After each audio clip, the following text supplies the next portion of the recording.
Really awesome. Thank you so much. I feel so special. Yeah, countdown. Good afternoon, everyone. Happy hot June. For so many of our facilities that we have air conditioning for our riders today. So I'm going to call the Nashville MTA board meeting to order. And first on our agenda is our roll call. And Aron Thompson. Present. Jessica Dolphin, I'm sorry. Present. And Gail Carr-Williams, present. And before I move into the rest of our agenda, we have just a very special guest today that I'd like to introduce to everyone, and I'm super excited about it. We have Sabrina Sussman with us today. And Sabrina is the Chief Program Officer for Choose How You Move. And just so excited to welcome you to Nashville, so excited to welcome you to WeGo.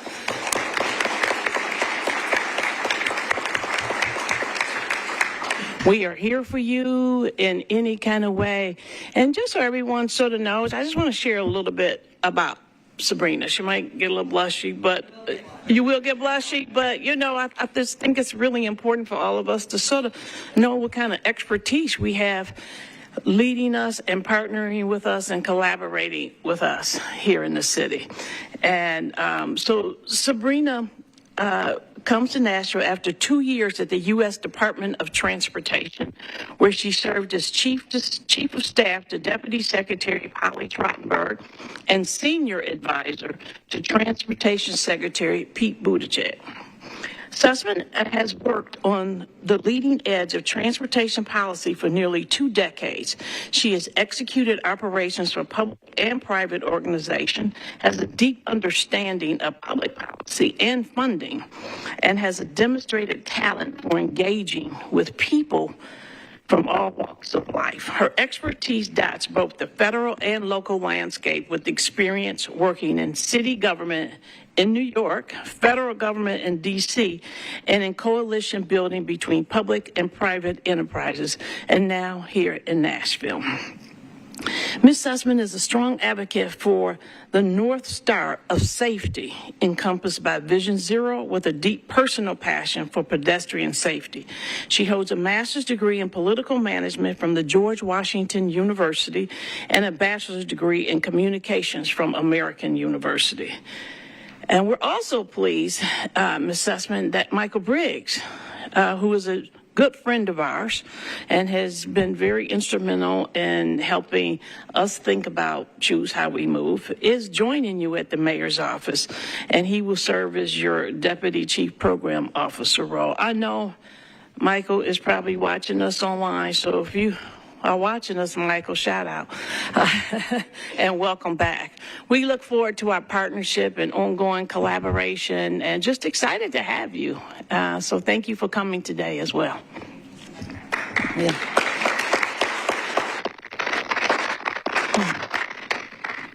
Board members, also next on our agenda is the approval of the May 22nd, 2025 MTA board minutes.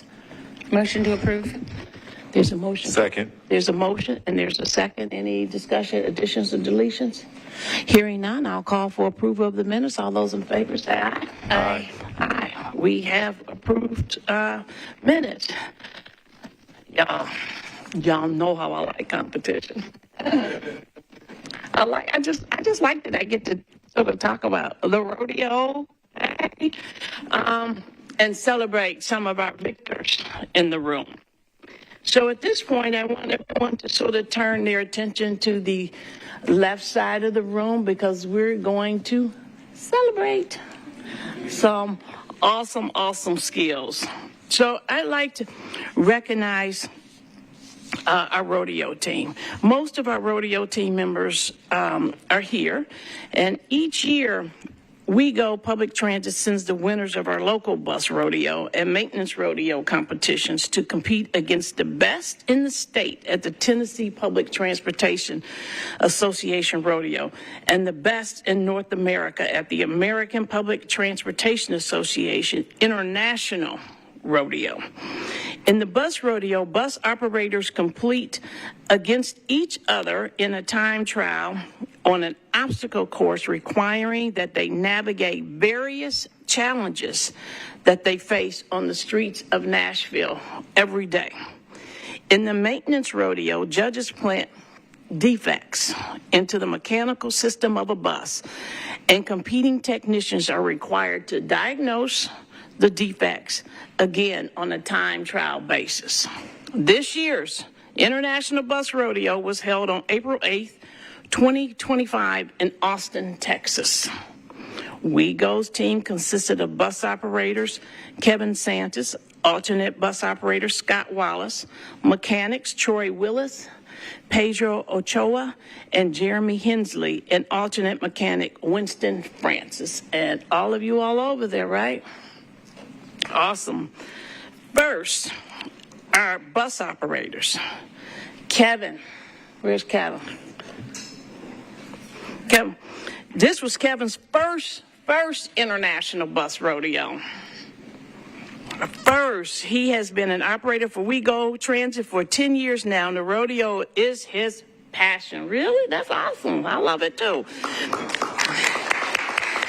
With the goal of placing first. Kevin is another example of the family affair we have here. Is both his mom, his brother also work at WeGo. Kevin has a 4-year-old daughter, and his hobby is boating. Boating and, of course, bus rodeo, right? Congratulations, Kevin. Scott Wallace. Hi, Scott.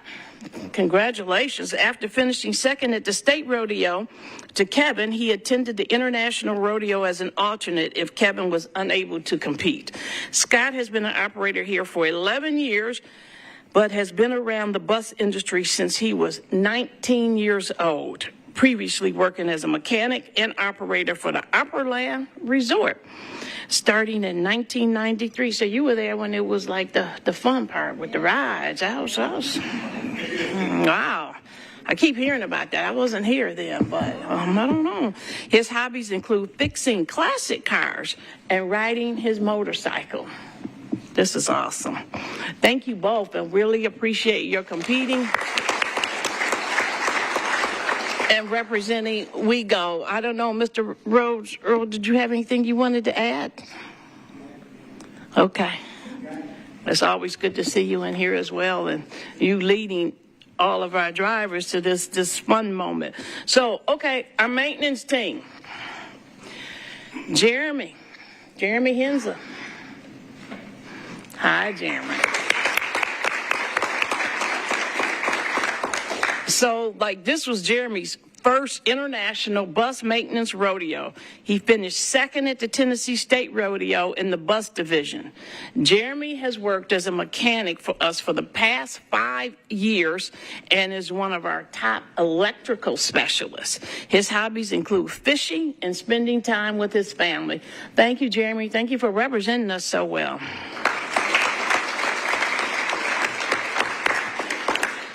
Winston Francis. Winston attended the rodeo as an alternate. This is his second international competition. Winston is one of our top van mechanics and has been at WeGo for 6 years. Prior to WeGo, Winston worked at Gray Line. Winston's hobbies include traveling with his family. Woo! Thank you, Winston. Pedro. Hi, Pedro. Pedro, too, just had his second international bus maintenance rodeo, and he's very, very passionate about doing well in this competition, and I like that. That is exciting. Pedro has been with us as a mechanic for 11 years.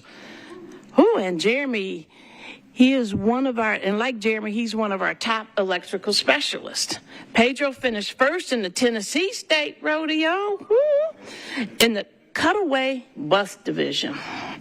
Pedro's hobbies include camping, fishing, and hiking with his family. Seems like all y'all like to do a little fishing, huh? I was thinking about that. Boating, fishing, being safe. It sort of aligns with a lot of other things in here. I love it. Thank you, Pedro. Thank you for representing us. Troy Willis. Troy is known as the wily veteran. Well, the Wiley veteran. Did I say that right? The Wiley veteran? They did, but you okay with it? Okay. He's completed an international rodeo 10 times and has worked for WeGo as a mechanic for 19 years. Almost as long as me, Troy. You'll usually find Troy at the Elizabeth Duff Transit Center, where he is a road specialist, supporting our operations for problems they might encounter during a typical service day. Troy finished first in the Tennessee State Rodeo in the bus division. Yay! His hobbies include bowling, wait for it, fishing, and watching his beloved Atlanta Braves and Tennessee Titans, the latter of which he is a long-time season ticket holder. Go Titans, tighten up. Well, that is awesome. It's just exciting, and thank you so much. Carl, I don't know if you wanted to add anything to what's... Okay, well, just an exciting time. So just some other little notes. 75 bus operators completed the bus rodeo, and 52 teams participated in the maintenance rodeo. Keep in mind that everyone who competed in Austin is among the very, very best at their own transit agency. So all of these folks easily represent the top 1% of the tens and thousands of operating employees in North America. That's our WeGo. That's our MTA. Woo, woo. So with this elite competition in mind, I'm proud to report that operator Kevin Sentes placed 22nd in the bus operator competition, easily in the top third.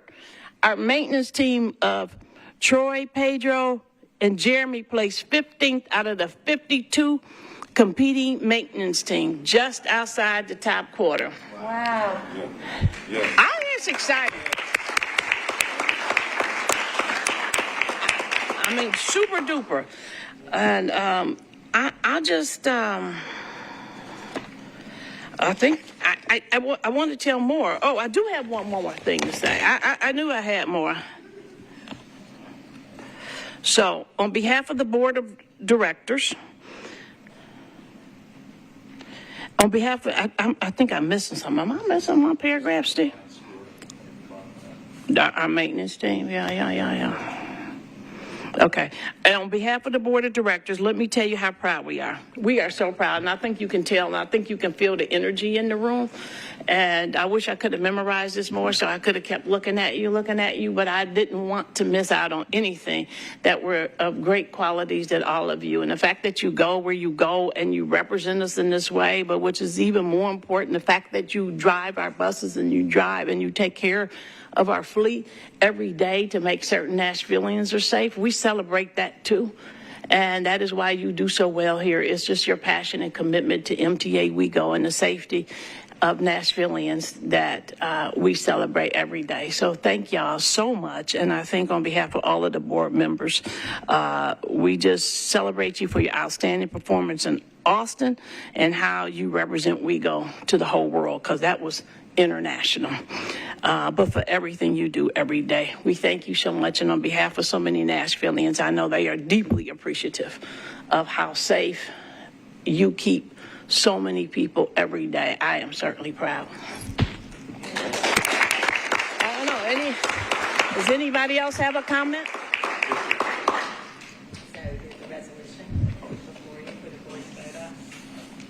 Resolution for the board to vote on in the packet. Do you have it? Do you want me to pass page 6? Okay. Margaret, do I need to read the whole resolution? No, I don't think so. You really almost, I think, covered everything already in your remarks. So I just think a motion by a board member, and Okay. because I'm sure you're going to give a copy of it to the awardees here today. Motion to approve the resolution recognizing WeGo Public Transit 2025 International Bus Rodeo Team, item number MA25022. Second. So there's a motion second. Is there any conversation, any comments you want to make as it relates to the resolution? I will add one. Congratulations to you all, and the work that you put in that actually got you to get to Austin is amazing, and continue to do that and set the example so we have more people competing at that level for next year. Thank y'all. Yeah. So we have a motion and we have a second and no further. So if I can call for the vote for the approval of the resolution to honor the International Bus Rodeo Team. Calling for the vote. All in favor, say aye. Aye. Aye. We have a resolution. We have a celebration. Thank you very much.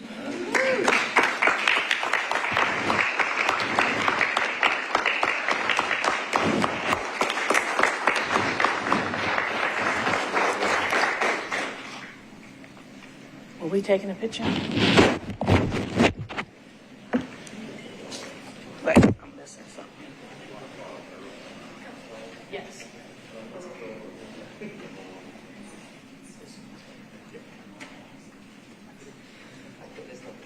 So while she's taking that picture, in addition to these 6 highly accomplished employees, their successes would not be possible without the help of operations, maintenance, and safety staff who support their participation at all levels and are primarily responsible for holding our local rodeo and play leadership roles in the Tennessee statewide rodeo, not to mention the fact that they must also make sure that our services are covered while these competitions go to state and national competitions. Here today, representing the dozens of WeGo employees who help support our rodeo efforts, our Director of Fleet Maintenance, Carl Rokas. Where's Carl? There he is in the picture.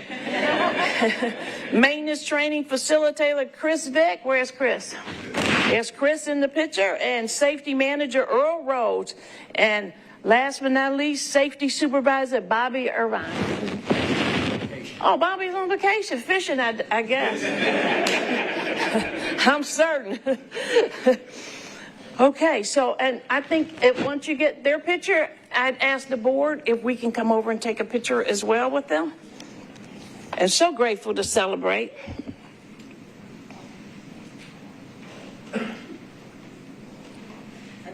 Are you ready for us?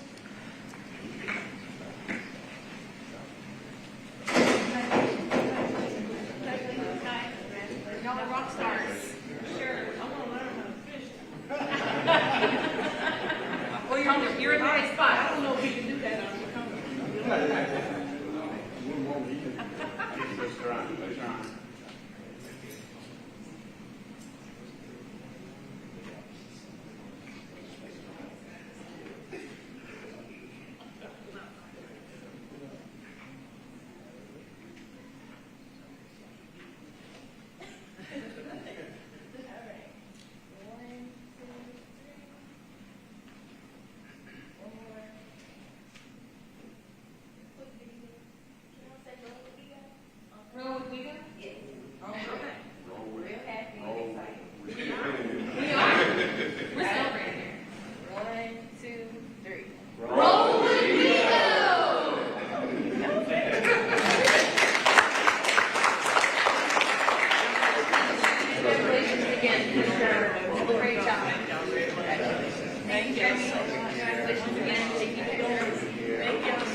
Okay.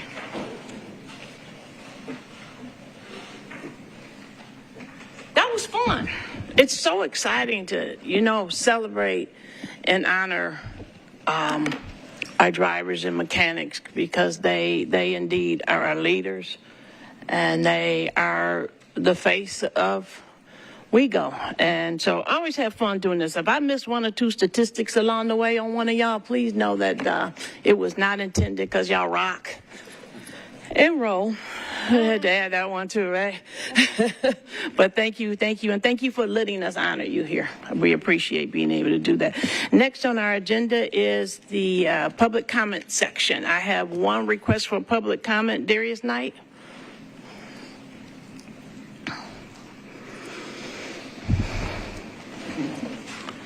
Who's hot in here? Good afternoon, everybody. Good afternoon.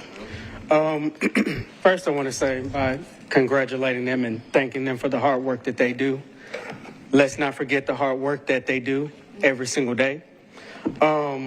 As a reminder, I'm just going to keep asking this because I send emails every so often requesting that the staff send messages every morning and to each shift to let them know that they are appreciated, because we do not know what type of things that they deal with personally, and we don't want somebody to be at work bringing their issues out on customers or coworkers. So I just want to say that publicly, that we just acknowledge the staff, uplift each other.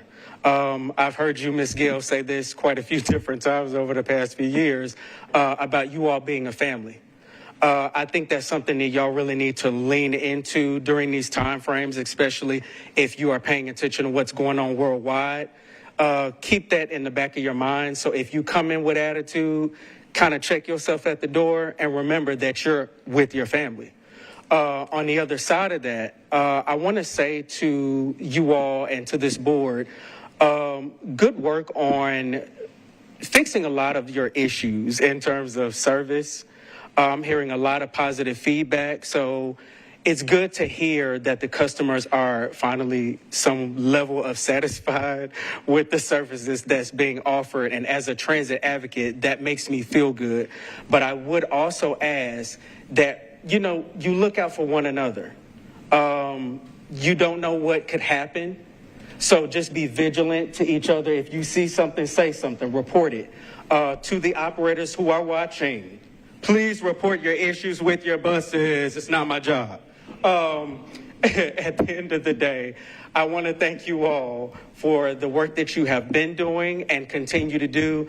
And as a reminder, I am going to email most of you and to remind you, I'm going to try every week to remind you to uplift each other and uplift yourselves. Thank you.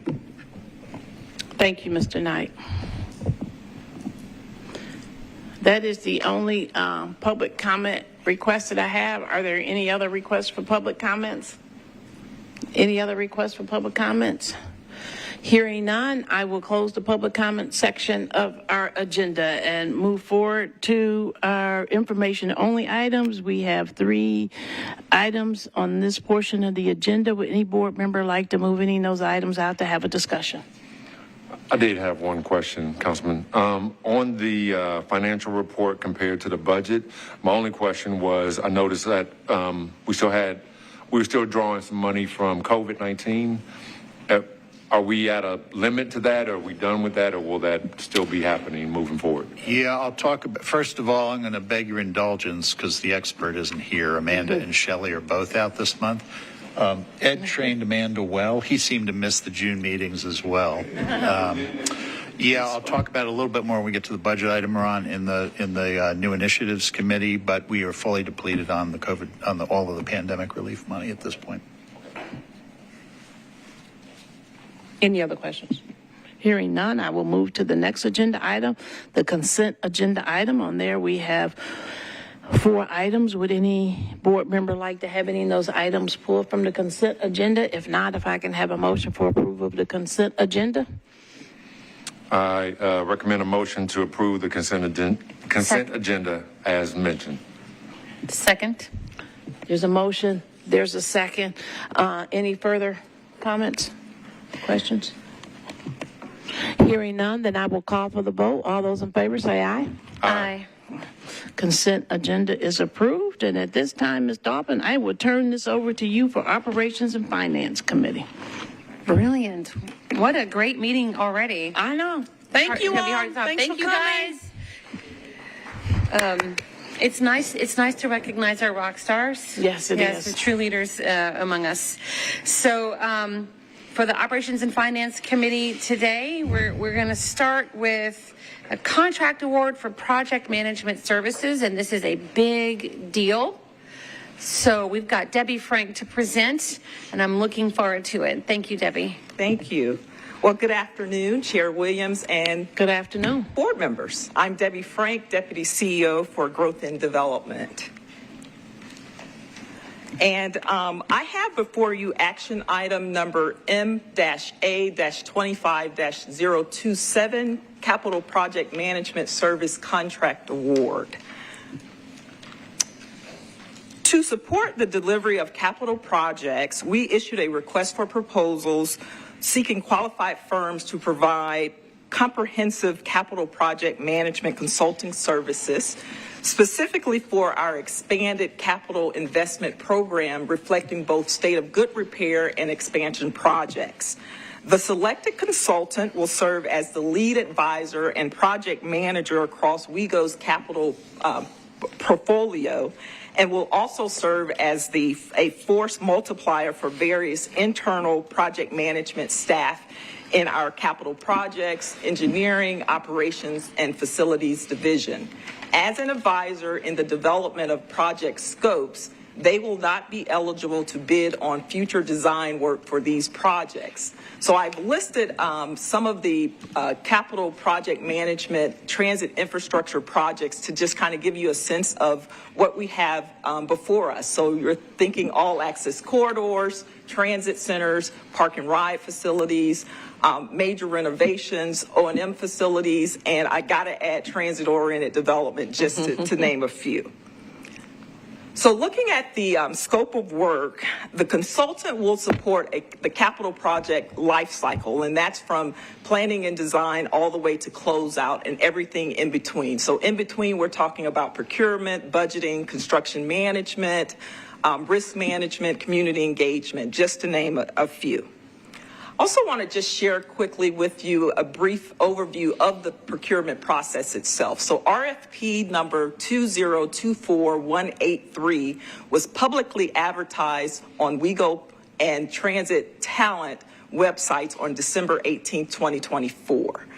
Our procurement office also did a direct outreach to some 80-plus firms, including DBEs and small businesses. There was an in-person pre-proposal meeting held on January 15, 2025, and the proposals were due February 28, 2025. We received 4 proposals, and they were received from CDM Smith, Cumming Group, and they were actually deemed non-responsive. Fairpoint Planning. I'm sorry, Debbie. What does deemed non-responsive mean? So there was something that they didn't provide that was required. Oh, okay. And in this particular case with Cummings, it was their DBE participation. Okay. Yeah. Okay. Thank you. And Fairpoint Planning and Gresham Smith. So following a really robust round of interviews and a comprehensive evaluation, Fairpoint Planning was selected for the contract award. Fairpoint Planning is a certified DBE headquartered here in Nashville. Their sub-consultants include Hatch, Jacobs, MP&F Strategic Communications, Tyler Construction Engineers, and Wilmot. Fairpoint Planning committed to a 50% DBE participation, really exceeding that 8% goal that we had. The evaluation committee consisted of 4 voting members and 1 non-voting advisor. The contract period is for 3 years with up to 2 one-year extensions. So before you today, we are asking for a staff recommendation is for board approval to authorize the Chief Executive Officer to execute a contract with Fairpoint Planning for capital project management services. The Agreement will include an initial term of 3 years with the option to extend for up to 2 additional 1-year periods for a total contract amount not to exceed $20 million. Funding for this contract will be assigned through the authority's capital investment planning process, utilizing a combination of project management funding and funding for individual projects contained within the capital plan. And with that, I'll say thank you. Thank you, Ms. Frank. Does anyone of the committee have any questions for Ms. Frank? I do. I have one. Well, first, let me say to Fairpoint, 50% commitment to DBE is amazing. So congratulations to them because that exceeds the goal tremendously. But I did have a question. Within the term of the contract, are there any contingencies, and is that built into that amount that's supplied? So that the entire amount is at this point $20 million. If we got to a point where we were getting close within the term, we'd have to come back to the board for additional authorization. By the way, we do have Tanisha Hall and Jim McAteer from Fairpoint here. They're over there. Might not give you the level of applause that we gave the. No, that's okay. For $20 million, you're going to have to do that. That'll come in 3 years when we have these beautiful projects built and you've helped along the way. Yeah. Okay.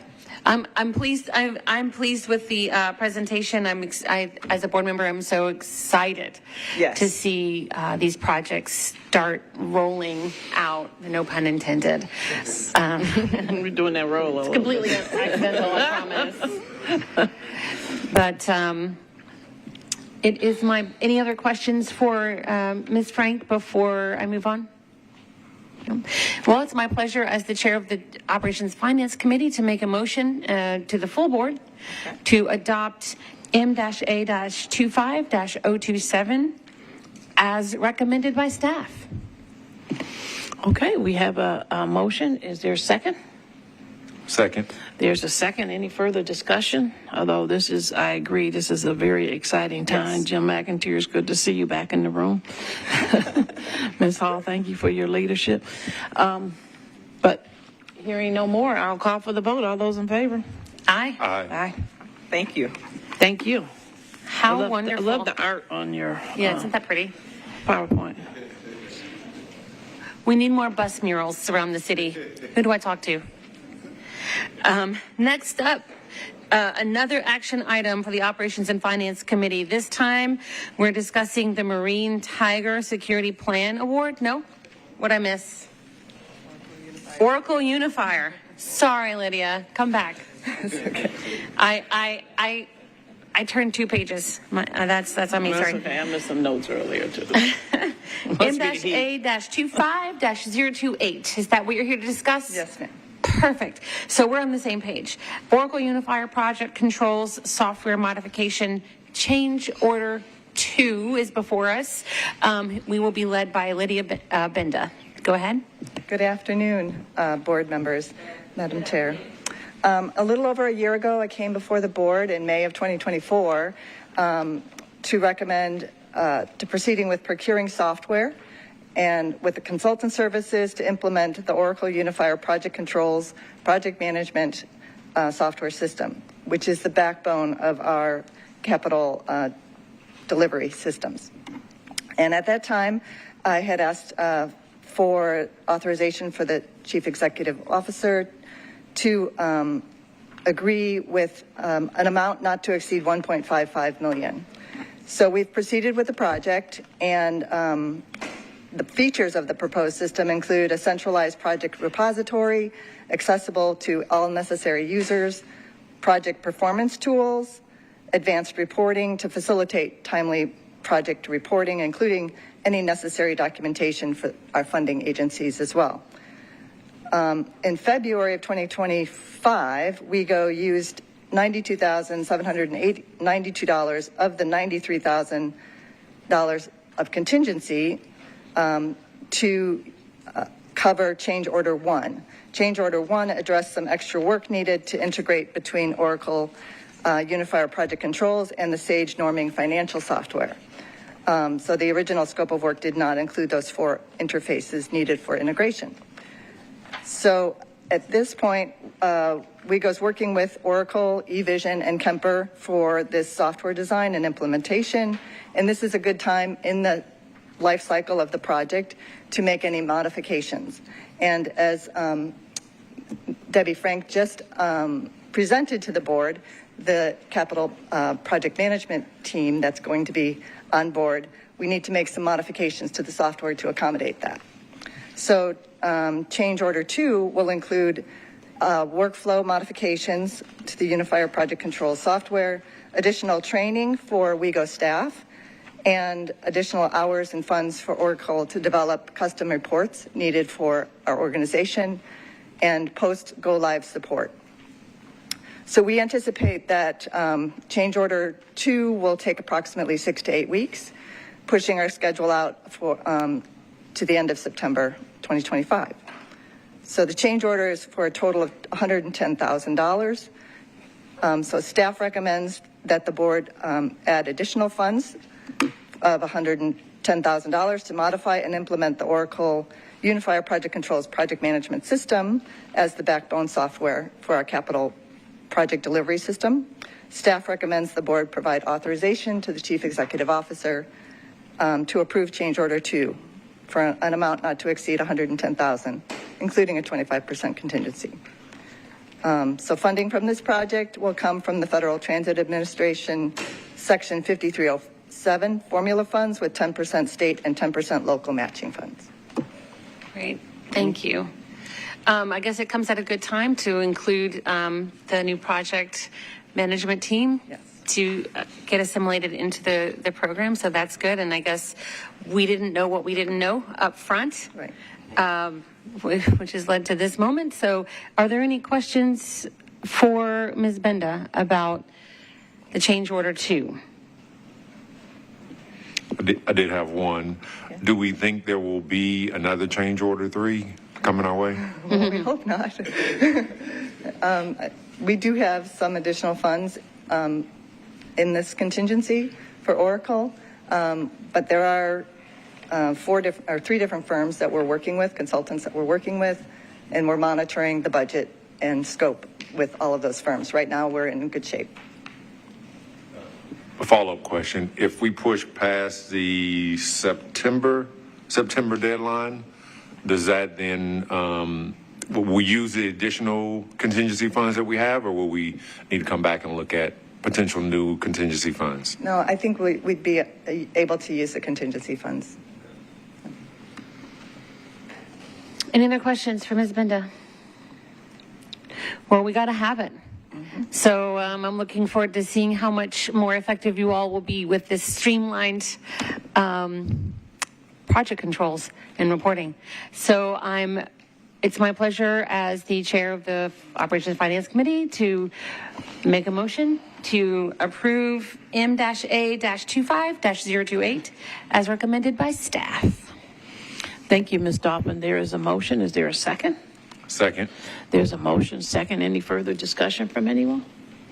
Hearing none, then I will call for the vote. All those in favor? Aye. Aye. Aye. The motion carries. Oracle. Thank you. Good job. Thank you. Thank you so much, Ms. Benda. We are moving right along, but we're not done yet. Now it's time for the Marine Tiger Security Plan Award. Thank you. I kind of got ahead of myself earlier. So on page 30, we've got M-A-25-029. And to lead us or walk us through this action ask is Nick Oldham. All right. All righty. Good afternoon, Chair Dolphin, Madam Chair, board members. As you might recall, back in December of 2023, we entered into a contract with Marine Tiger Technologies to conduct a full-scale security assessment across our transit network. Their task was clear: evaluate vulnerabilities, analyze our current safety and security posture, and provide some forward-looking recommendations. That work is now complete, and their findings have proven both eye-opening and invaluable. From physical security recommendations to coordination with law enforcement, Marine Tiger has helped us clearly see where we are and where we need to go. So today I'm here to request your approval to move forward with the next critical phase of WeGo's system-wide security modernization. That is the full build-out of WeGo's security program, beginning with the development of a comprehensive safety and security concept of operations plan. This next phase includes two major deliverables. One, the complete security program build-out, and that will cover some updated security protocols, standard operating procedures, technology integration, a litany of other things, emergency communication plans, performance metrics, and other operational plans will all be within that framework. I don't know if you all remember Michael Steinley from Marine Tigers did a presentation. It was kind of like that, almost kind of looked like an org chart. Those are the plans, and that will cost about $750,000. The second major deliverable is a deployment plan for a dedicated transit-focused policing unit, and that's in partnership with Metro Nashville Police Department under the new unit being funded and staffed thanks to support from Mayor O'Connell and Chief Drake, and that'll cost about $400,000. So given Marine Tiger's deep understanding of our system, the staff is also recommending a sole source continuation of their engagement. And I'll give you 6 really quick reasons why we're giving a sole source recommendation. First is just continuity of knowledge. Nobody understands our system as well as Marine Tiger does right now. Second, seamless transition from what they've assessed to the implementation. Third is specialized transit security expertise within their team. Fourth, avoiding delays and added cost of bringing on a new vendor. Fifth, we must act quickly to align with Metro Nashville Police Department's new transit policing unit, which I believe, just from talking to Captain Williams, he's chomping at the bit to get that going. And finally, our procurement department confirms that this meets sole source criteria. So we are proposing to start immediately upon approval with a project completion date of around this time in 2026. So with that, staff respectfully recommends that the board authorize the CEO to execute an agreement with Marine Tiger Technologies for an amount not to exceed $1,150,000 to complete the build out of our security program and to develop a comprehensive plan and a memorandum of understanding for deploying our agency's first dedicated transit policing unit. The project will utilize the Choose How You Move program funding, which is 100% local and has already been appropriated by Metro Council. That's my time. Thank you, Chair Dolphin. I'm happy to take any questions if there are any. Thank you so much, Mr. Oldham. I think I'm not making you stop talking because I am so excited about the safety that this is going to provide in our security moving forward. And I know that we've talked about it before, and Chair Gail Williams has mentioned it, I think, in every board meeting in the last few years about how important safety and security is to us and our riders and our bus operators and everyone involved. So this is super exciting. Yeah. I think that you laid out some really great points in terms of why you're choosing to go sole source with this, and the continuity and implement from research to implementation is important, and also just the expediency to keep pace with how we're growing. So thank you for that. Any other questions for Nick Oldham? I feel like I'm asking all the questions. I do have one question. On item number 2, the transit-focused policing unit deployment plan, if we didn't do that part, how would that play into taking advantage of the transit police unit that's already been created? If we didn't do it, I mean, it'd be kind of akin to, I was thinking about like the agreement that Metro Nashville Police Department has with Metro Nashville Public Schools. So they provide a resource officer for the school, and the school provides them with a place for the officers to be, an office, a landline. So it just kind of sets things in structured so that everybody knows what they're giving, what they're getting. So I think that's why the MOU is important. If we didn't have it, we'd figure out a way, but I think it's very important to have it so that everybody understands what they're responsible for. I'd add a couple items to that. One is transit policing is different than other aspects of policing. Sure. So, and Captain Williams and Chief Drake have been very supportive of him networking with other transit police chiefs and police departments around the country. So part of this will be supporting him and that division in identifying specific transit policing approaches. There's also the bridge or the connection with our contracted security firm and how they work together, as well as ultimately the Transit Ambassador Program. And also, and I'll excuse me, cover it more when we do the operating budget, but the flow of funds for the Transit Policing Unit will flow directly from Metro Finance to MNPD based on the city's annual budget process.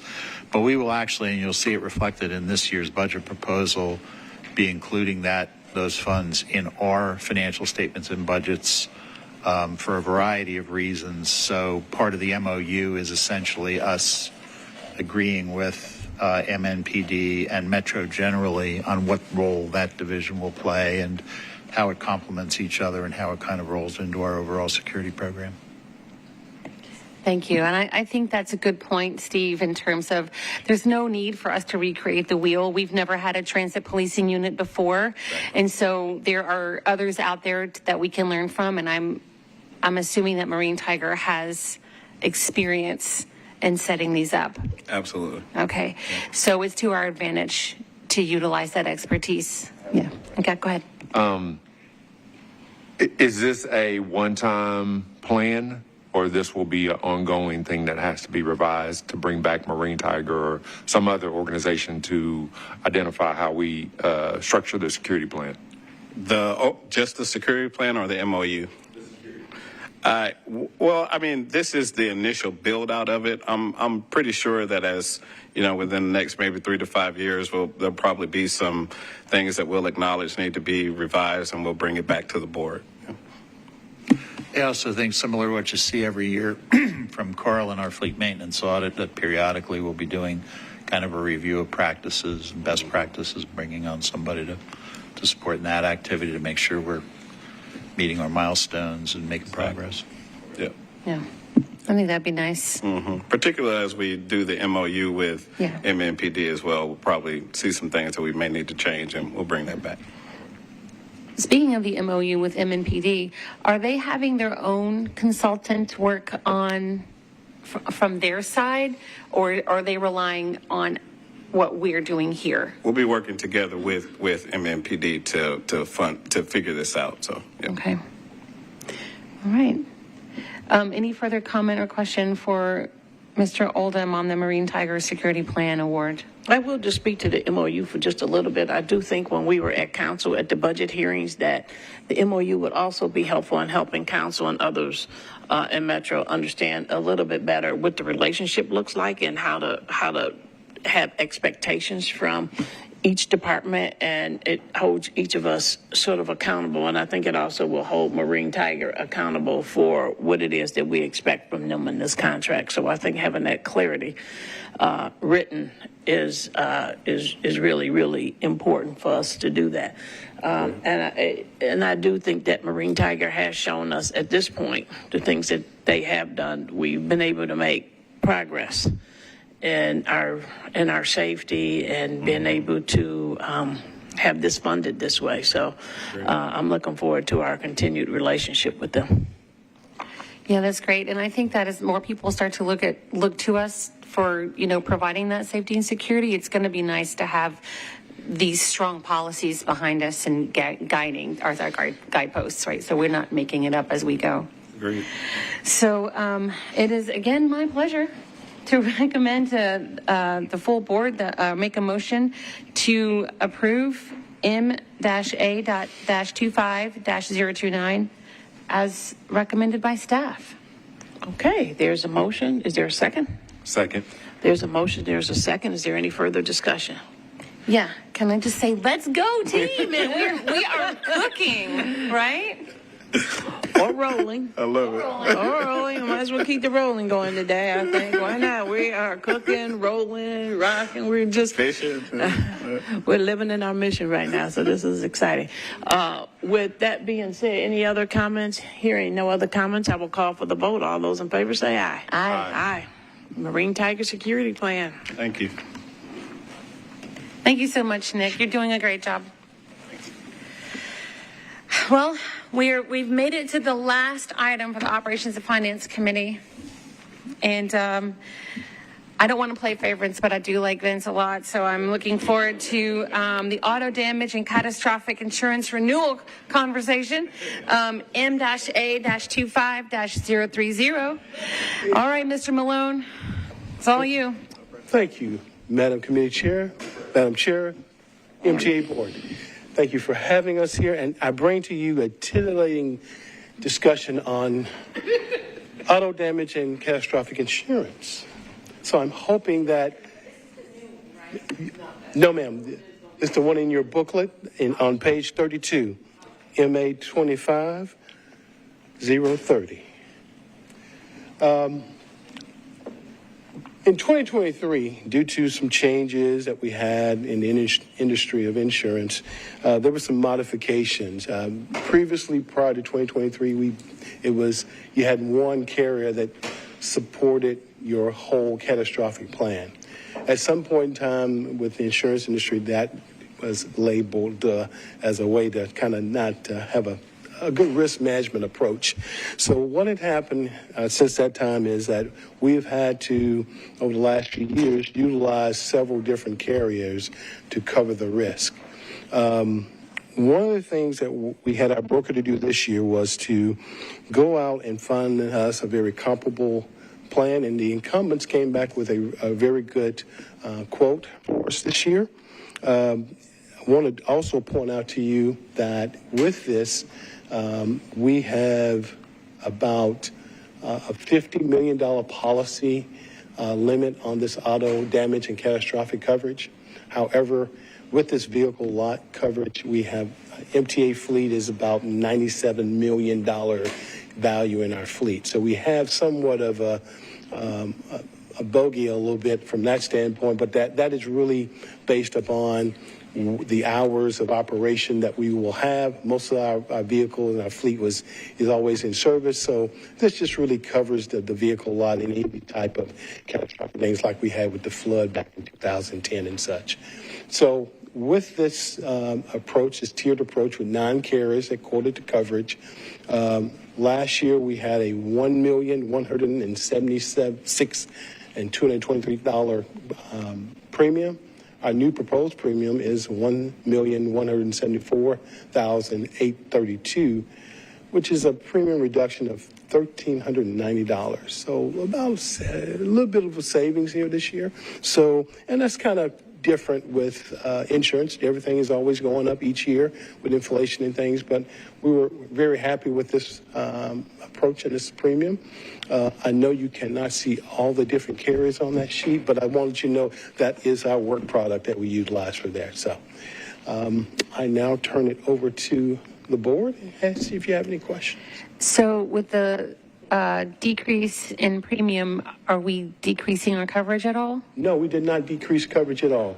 We actually kept coverage the same. We have a $50 million policy, and that covers what we can with our fleet. Now, there is like a $47 million that is uncovered as a risk matrix. However, because that period is between 1 a.m. and 4 a.m., we believe we could still be in a good stead. There is some sort of support from that standpoint. Also, we've done a disaster recovery plan that we submitted to the FTA some time ago.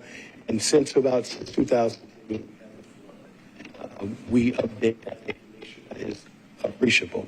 And anything that may happen down the road, we do get some sort of federal support from the agencies, the FTA, if that does another disaster occur.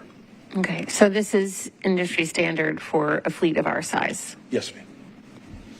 Any questions for Mr. Malone? Ron? I'm sorry, Ron. You got one. Come on. It's not too mind-boggling. I guess you're Ron's favorite, too. I'm Ron's favorite as well. I guess. I don't know. I just feel like I need to ask you a question and keep it fair, Sure, like yeah, in the room. I don't know. I'll answer my own question. It will cover the entire fleet. I felt that question was coming. So. And can you please tell us what the deductible is?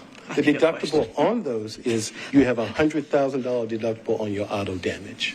Okay, thank you. Yes, ma'am. I had to ask my just a favor. He can't walk out of here like that. Gail got you. Okay.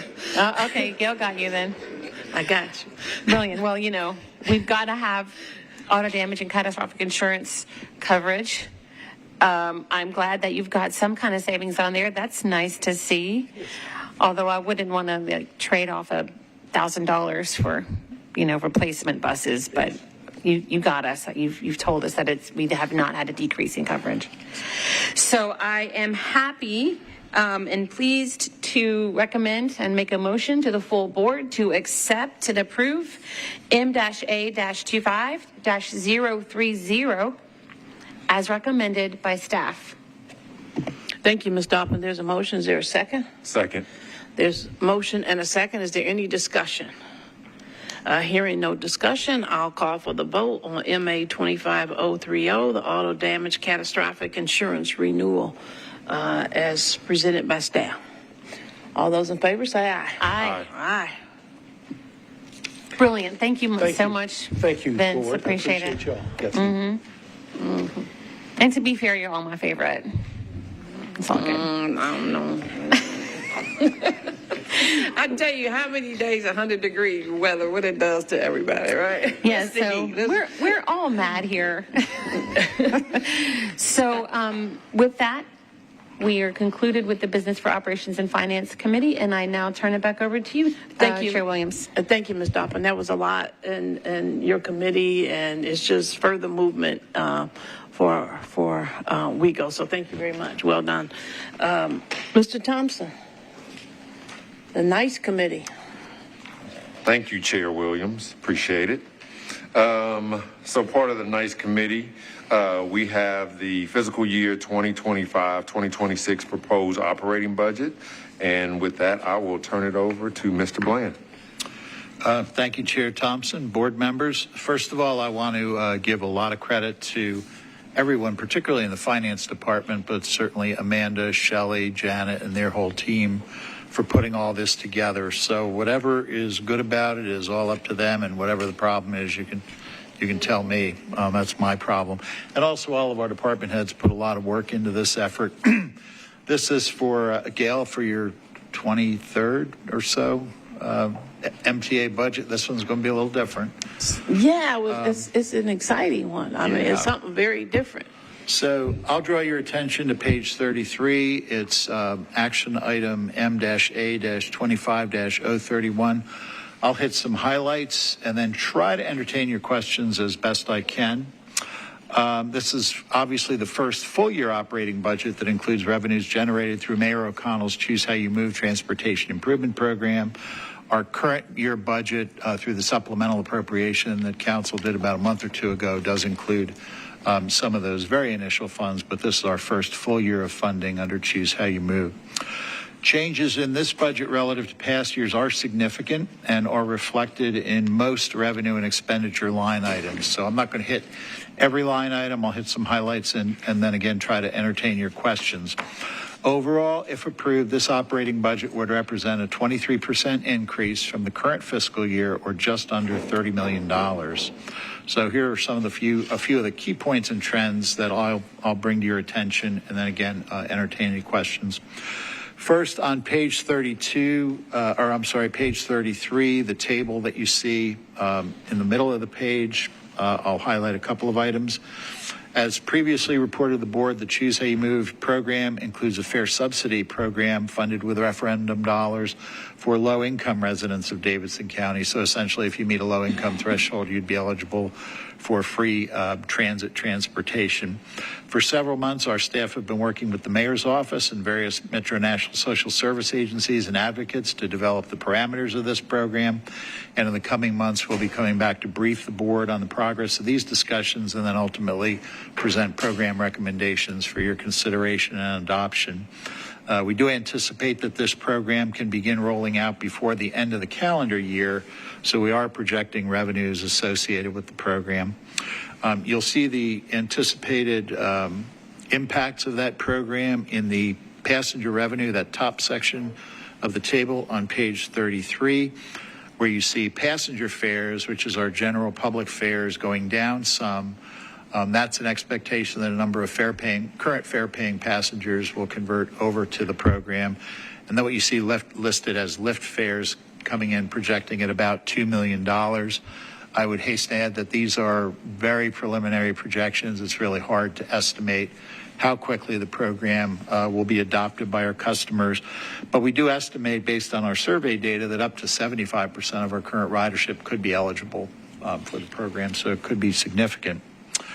You'll see it as a significant increase in passenger revenues. We reported earlier in one of the budget workshops the growing impact of the two programs that we partner with the Metro Homeless Division on, our Connector Card program and our Severe Weather Card program. Those are approaching 1 million rides per year, and that is an unreimbursed program. So the projected LIFT program would replace those two programs and start generating revenue. And that's the bulk of that revenue increase that you see. Also approved as part of the Choose How You Move program was a significant operating reserve fund for the MTA. You'll recall that Amanda's briefed you on that quite a bit over the last couple months. And last month, you adopted an actual reserve policy on what we do with those funds and when we're able to utilize them. We received the initial flow of funds from Metro this past month, and we skipped through the consent agenda pretty quickly. Typically, in June of every year, we have an action item for the board for a revolving line of credit. You may notice we don't have that this year. We have sufficient cash in the reserve fund to cover what would have normally been required by the line of credit. So that part's good. We save a little bit money on borrowing expense. The other piece that shows up under other operating revenues, the significant part of the increase you see of just over $1.1 million comes from anticipated investment income from those funds. So we will be seeing investment income coming in from those dollars. Moving on to local assistance, you'll note significant changes in the local assistance section. We've split the funding proceeds generated through the general fund from Metro Nashville, and then the funding that's generated through the new Choose How You Move sales tax surcharge program. Factoring in our requests for both baseline and expansion operating support, you'll see a slight decline in general fund support, which is more than made up through our dedicated funding sources. Overall, $11.6 million in otherwise necessary general fund support for both baseline and expansion budgets have been shifted over to the dedicated funding source. So you'll see it's a major increase on the local funding side, as you would have expected. And I'd also highlight, it was kind of a pleasant, I'll try not to call it a surprise. Well, yeah, it was a surprise this year. Even though state operating assistance only makes up about 4% of our operating budget, we did see a nice bump in state operating assistance this year. You'll see that moving from about $5.4 million to a little over $6.2 million.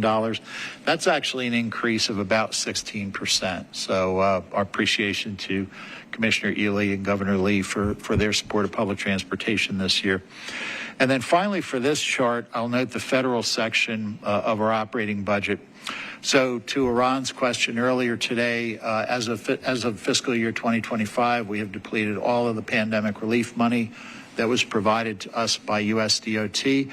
That was actually just a little bit in excess of $100 million over the course of that program in 3 different particular congressional funding programs through the course of the pandemic. So without Choose How You Move, that would return us to our old practice of having to divert a considerable amount of our federal formula funding into the operating budget through eligible line items like preventive maintenance and our ADA paratransit services. But again, one of the things that was included in the Choose How You Move program of projects was an effort to replace those federal formula dollars in the operating budget with local dedicated funding. That allows us to keep that on the capital side. That will also, over the long term, provide general fund relief to Metro, as we'll be less reliant on the annual capital spending plan of Metro for state of good repair projects, and allow us to have a pretty robust replenishment program, state of good repair program. So overall on that chart, the recommended 25-26 operating budget reflects an increase of just under $30 million above the 24-25 level, or 22.8%. If we move on to the next page, a couple of charts that give a little bit more granular detail on both the revenue side and the expense side. You'll see that the chart up the top half of the page shows that slight reduction in general fund sources, further breaks down the projected uses for dedicated funding within the operating budget. The $2 million for the low-income fare program offsets both the revenue losses associated with paying customers transitioning into the low-income program, as well as what I mentioned earlier, the previously unreimbursed trips for the two programs we've partnered with Homeless Services for our chronically unhoused. The line item titled Operating, let's see. Well, first of all, let me speak to some of these specific revenue line items. The operating line item up above, where you see it going from $400,000 to $23 million. I'll cover that in detail in a bit. And again, you see the effort to have dedicated sales tax funding replace federal formula funds for eligible operating assistance. So that $23,010,000 of operating that you see is for, we call those hardcore operating expenses, additional staff, operations, fuel, parts, what have you, that will break down a little bit more in the detail down below. $12,189,000 in a reduction of our federal fund amount. And then, as we alluded to earlier during next item, about $3,540,100 is reflected. That would be funding paid directly to MNPD from Metro Finance, but that we will record on our books, reflecting the expenses associated with a dedicated transit policing unit. And then in terms of the reserves, you can see the projections of reserve balances through FY25 and FY26. So really building out pretty close to what we anticipate our full level of reserve funding it would be by the end of FY26.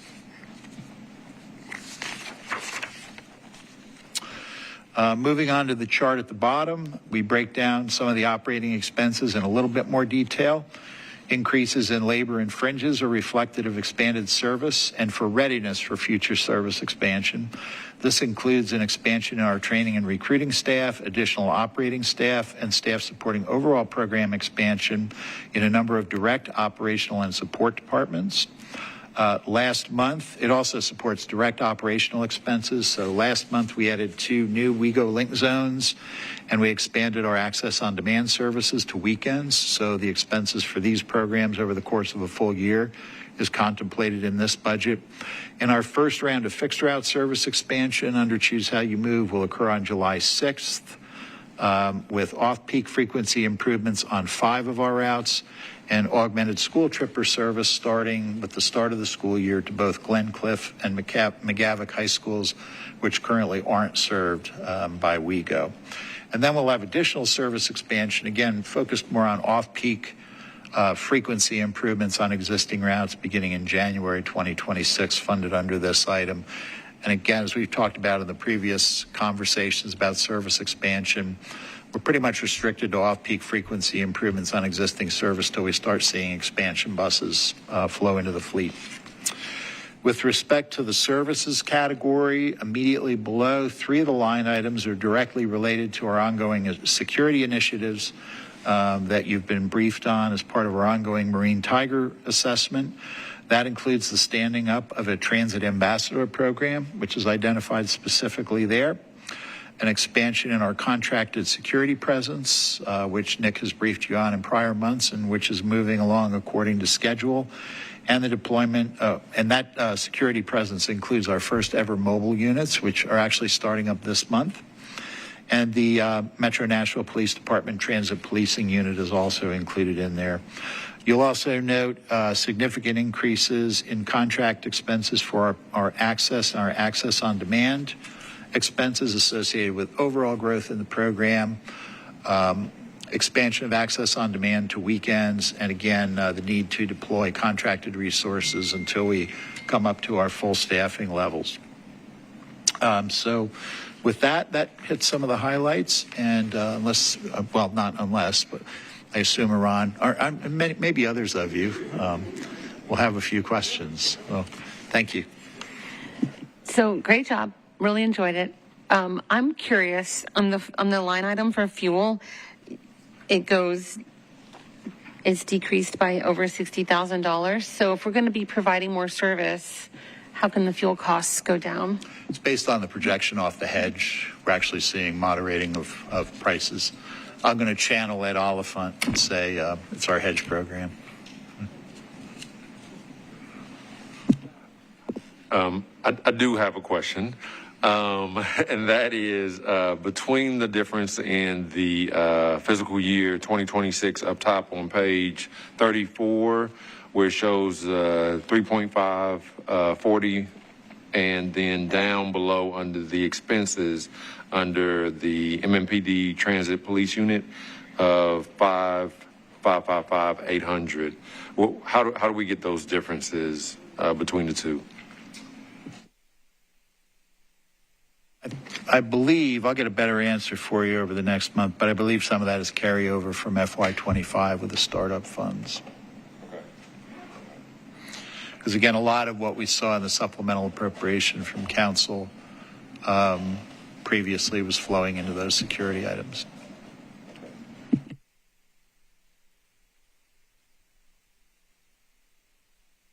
I'll also add that the police unit items are projections because it's really dependent on how quickly they can ramp up and recruit and get folks into the unit.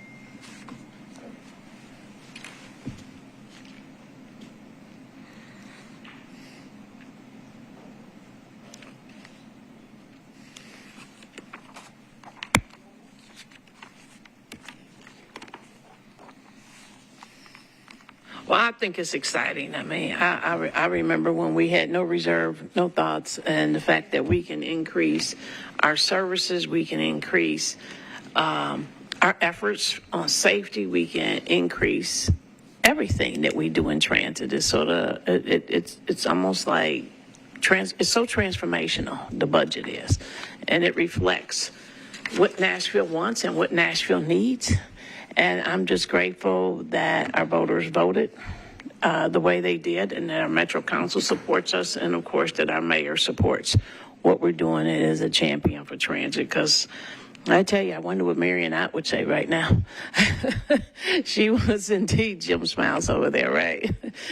Those were the conversations. I can remember times when we didn't meet certain metrics and we had to cut service. And now we're improving, we're adding. So I'm super excited about this budget. I feel like you can just sort of go and exhale and roll along. I had to get another roll. It was. So any other questions? So with that, Madam Chair, I make a motion to approve M-A-M-A-25-031, fiscal year 2026 proposed operating budget. thank you very much. Is there a second? Second. There's a second. Is there any further discussion? Hearing no further discussion, I will call for the vote for the fiscal year 2026 operating budget for MTA WeGo. Aye. Aye. Aye. So exciting. Good job, everybody. This is amazing.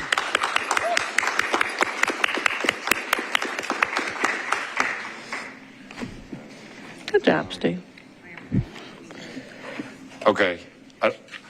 Are we doing this other one? No, this is. It's under new business. So I get to do, Steve gets to do his report, and I get to do mine, and then we go into new business. All right. Well, and then we'll do it there. Well, then, Madam Chair, I will turn it back over to you. That is it for the NICE committee. That is. Well, thank you very much. I mean, what a wonderful item you had on your committee agenda. So, It's not auto liability coverage, but it's not. It's not, but you know what? We get to pay for the auto liability insurance because of this. Yeah, we get to pay for a lot of things, and so thank you very much. Mr. Bland, I'll turn it over to you for your report. Thank you, Madam Chair, and I'll keep it brief because I know I'm tired of hearing myself speak, so believe it at that. So after spending the last part of the meeting in detail on our operating budget, I won't belabor that anymore, but we'll let you know that we can pay for it because on June 17th, the Metro Council adopted Metro's FY26 operating budget. Even though there were several changes to what the mayor had originally proposed, none of those changes affected any of our line items in the budget. So our appropriation went through council as originally proposed by the mayor. I'll mention it again through the facilitation of Mayor O'Connell's office. We've met with a number of the social service agencies and the advocates this past month to discuss implementation of the low-income free fare program funded under Choose How You Move. And ultimately, both the support agencies and the advocates have been really helpful in supporting our framing of that program. So I would expect probably in August we'll bring you an update, and then maybe a month after that look for a recommendation for approval of the program to start rolling out late summer, early fall. We certainly expect it to be in place by the end of the calendar year. But I want to give out big shout outs to a bunch of people, but particularly Amanda, Zita, who I think was here. Is she still here? Zita, you still there? She's hiding. Dan Freudberg and his team have all been very instrumental in helping put that together. So one of the significant initiatives we put through with the supplemental appropriation we received from council a couple months ago was to really step up our recruiting and training efforts. We reported over past months extensive overtime, the need for contracted resources because of shortages. And I have to tell you that Vince and Mark and Mornay and the whole gang and HR and training has really stepped up. We have added trainers, we've added recruiters. So as a result, even though we are still short of bus operators, and will be short when we do service expansion on July 8th, we currently have, as of today, 62 bus operators in training, and an additional 13 are scheduled to start training this coming Monday. So we are under no false illusions. I see nobody is smiling any broader than Carl Dean back there. So we're going to try to save you the same fate that Bobby had in losing all of his hair due to operator shortages. So it'd be a little bit, and we have no false illusions. Some of those will attrit out through that process, but really kudos to everybody in HR and frankly operations, because they're extremely supportive of, say, our interview process. Speaking of filling critical roles, she's not able to be here this month, but next month we look forward to introducing Dawn Mason to you. She recently joined over the last couple weeks as our new Director of Procurement and Business Diversity.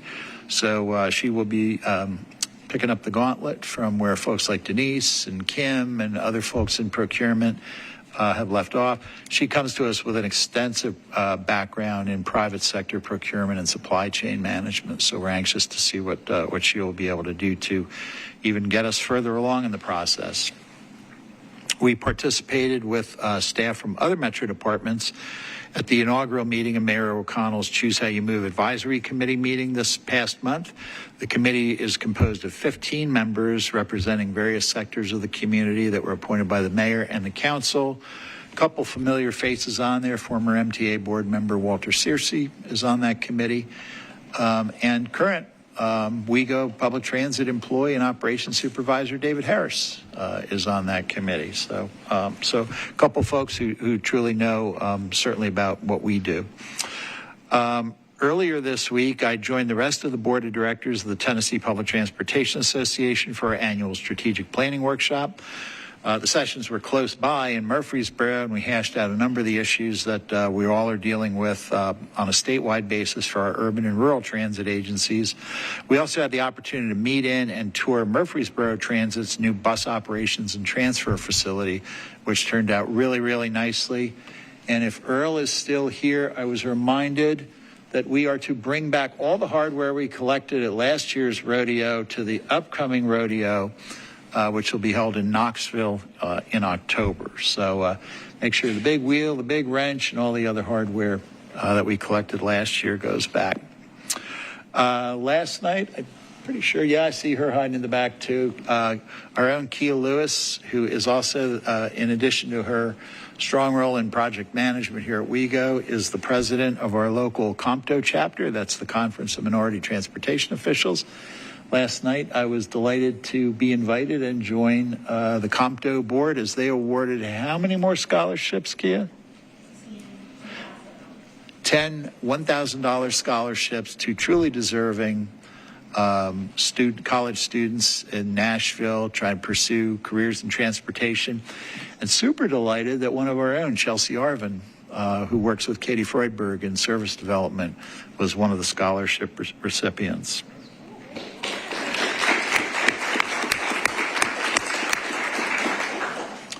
So when Kia puts her hand on your shoulder to either get you to come to something or collect money from you for donations, she is very difficult to turn down. And then I'll just close with a couple updates on the RTA side, as I usually do. Continuing to work, particularly Debbie is, with developers of our Donaldson Station upgrade project. As we've mentioned previously, design work started on the public improvements associated with the station, which include a 6-bay transit center, relocation of the access road, new signalized intersection, quiet zone improvements at 2 of our at-grade crossings. One significant milestone that was accomplished this month to complete that project. RTA needed to acquire a small parcel, just under an acre of land from the Nashville and Eastern Rail Authority. So the RTA board approved that purchase at their meeting this month, and we should be moving to closing on that within the next month. RTA was active with land purchases because the RTA board this month also approved the purchase of land in Murfreesboro for our new park and ride facility there. It's strategically important because it is literally right next to Murfreesboro Transit's new transfer facility, so we'll have both RTA and local services convene there. Special kudos to Vince Malone, who really had to wait out a very lengthy process, and we're delighted with the partnership we had with the church. It's a church that is sort of going out of operation. We'll say if you're buying property from a church that's going out of, there are a number of extra steps in that process that add to transaction time.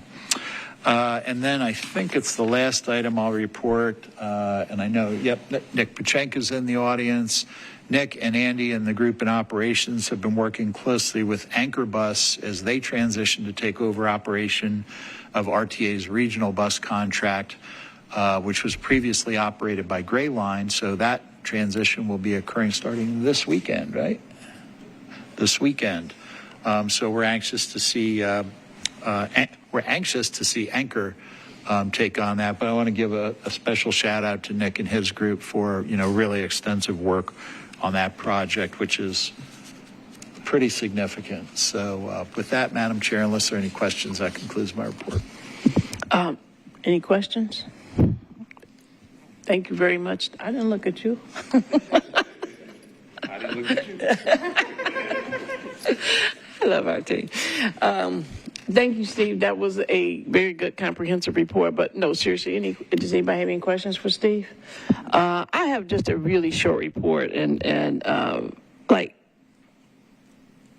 the rodeo, like that is just so cool, and it's such the epitome, and it just symbolizes so much about who we are and what we are: the excellence, the competition, the safety.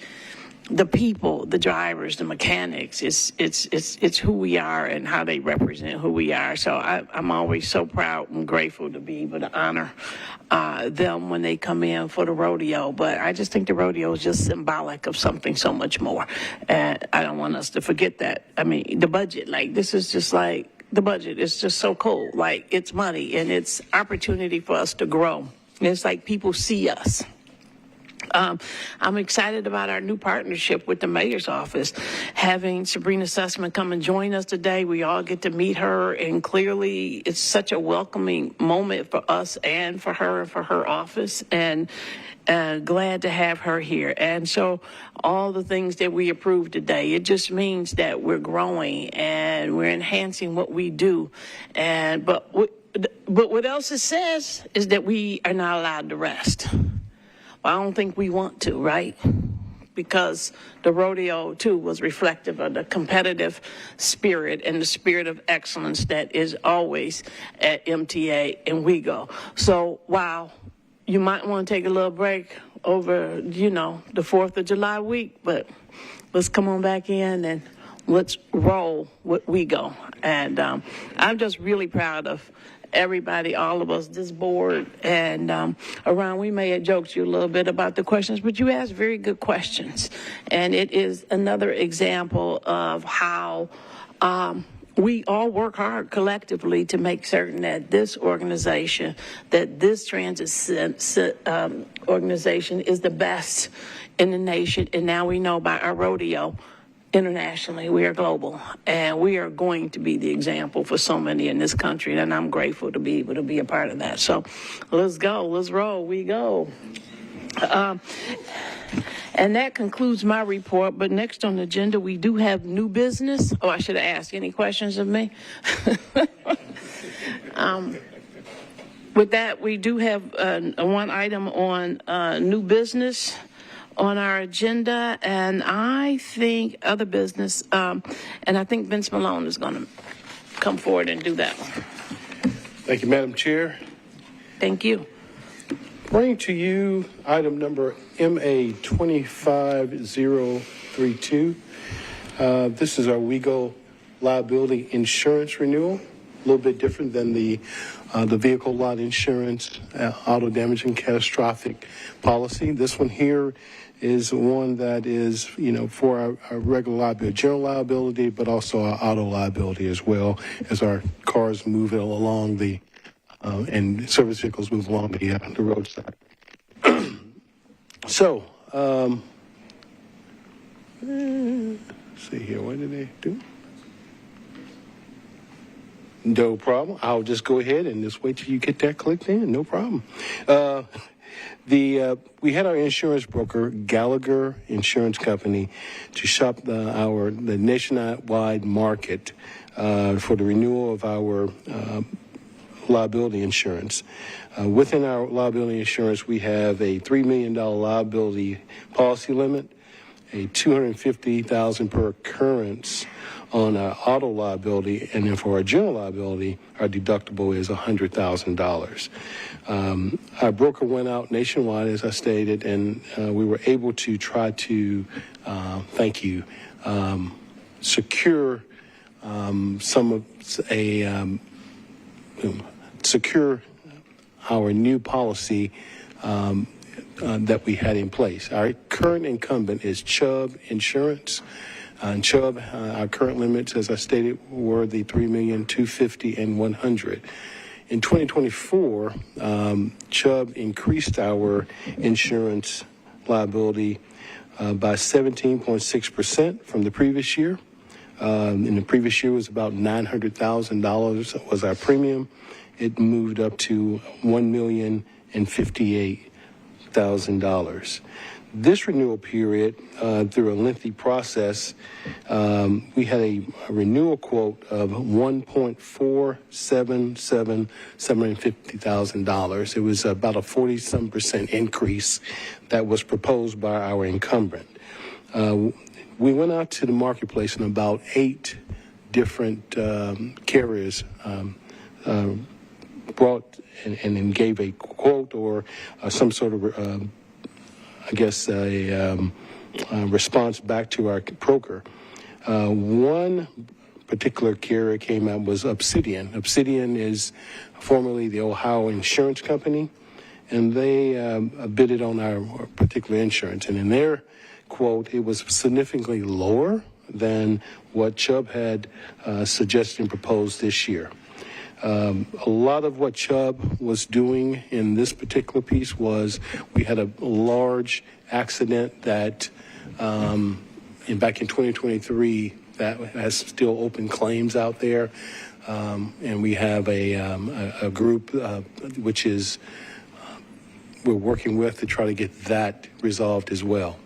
Chubb's proposal also that they provided to us was a limit of $2 million. And then also too, the liability deductible went up from $250 on the auto liability to $350,000. But the current general liability remained at $100,000. With that in mind, looking at last year's premium proposal, the new proposed premium for this year with Obsidian Insurance Company is $1,051,750, and that is a premium reduction of $6,250. Another reduction, and I think a lot of that had to do with some of the work that our folks have been working on, safety. You think about Earl Rhodes and his team, Nick's team, Nick leading the charge. Those things and a lot of the different things we put in place around safety in places has really raised the level of opportunity for us to find these savings. As we kind of move forward, what we're recommending is that the board to authorize the CEO to enter into a contract with Obsidian Insurance Company for a liability coverage for a period of July 1st, 2025 through June 30th, 2026 for a $3 million coverage, $250 auto liability deductible, and a $100,000 general liability deductible, and an annual premium of approximately $1,051,750. That concludes my report. I will say one last thing. Obsidian, I know that's a different name. We did go out and we checked to see, their financial feasibility and things of that nature. They're A-rated company. AM Best is rated them as A, just like Chubb. Chubb being a lot larger has a higher A rating, but Obsidian does have a good financial feasibility there. Any questions? How long has it been since Obsidian was part of Ohio? You said it was part of Ohio Insurance, yeah. Well, they were, and they changed their name back in 2004. Oh, okay. So they've been Obsidian for a while. Yes, okay. They have. Great question. I do have Sure. a question. This covers, just clarification, it does cover the entire fleet. And then the other question is, it is in the current fiscal year budget that we just voted in on? You actually will probably see a reduction in expense based on the premium result. So we were budgeting a bit more conservatively than what what Vince reported. Mm-hmm. And it does cover the whole fleet as well.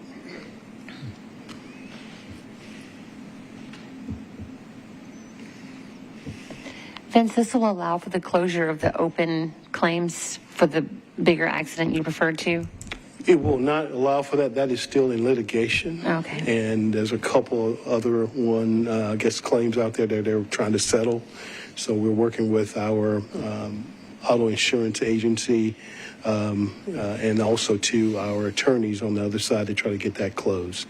It looks like with Chubb, being that they're the carrier of that, they'll carry that on by themselves. It will not.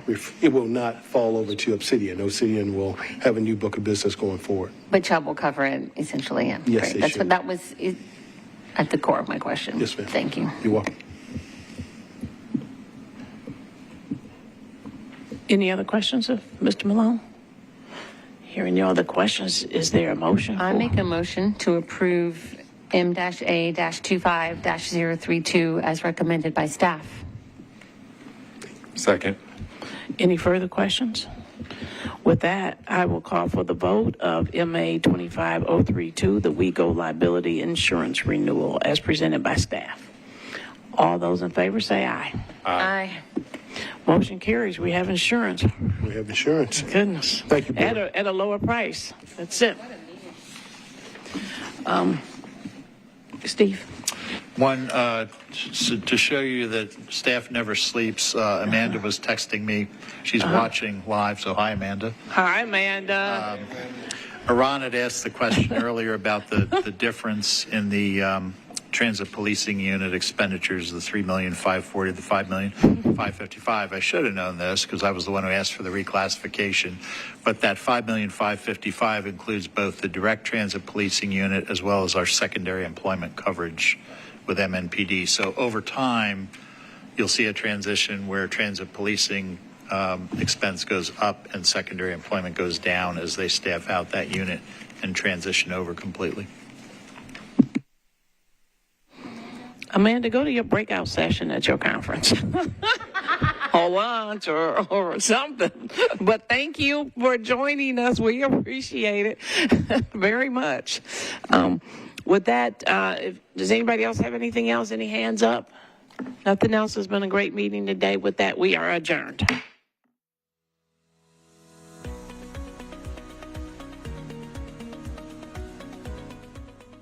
This has been a service of the Metro Nashville Network. If you would like to see this presentation again, or for more information on this and other programs, visit nashville.gov.